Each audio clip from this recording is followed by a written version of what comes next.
फॉरेनमध्ये म्हणजे दुसऱ्या देशामध्ये ड्रग्ज मिळतं, MD ड्रग्जसारखं, आणि तरुणी ते ड्रग्ज घेतात आणि व्यसनाधीन झालेले होते.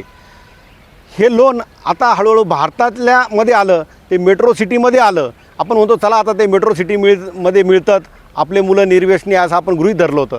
परंतु आता नाशिक जिल्ह्यामध्ये पण मागच्या वर्षी ड्रग्ज बनवणारे त्या फॅक्टऱ्या वगैरे ते अनेक गोष्टी पोलिसांनी त्याचा तडा लावला. परंतु आता चक्क आपला येवला लासलगाव मतदारसंघ म्हणजे विंचूरला जे ड्रग्ज आहे, MD ड्रग्ज म्हणतात, ते तरुण घेताना आढळले आणि पोलिसांनी त्याच्यावर कारवाई केली. तर आपल्याला पण असं वाटतं, जरा अशा काही घटना असतील, संशयास्पद तरुणी असतील, काही असे आपल्याला संशयास्पद वाटलं किंवा ते संशयास्पद हालचाली वाटल्या तर आपण स्थानिक पोलीस स्टेशनला कळवलं पाहिजे. स्थानिक पोलीस स्टेशन आपलं नाव गोपनीय ठेवील आणि त्या आधारे चौकशी करतील.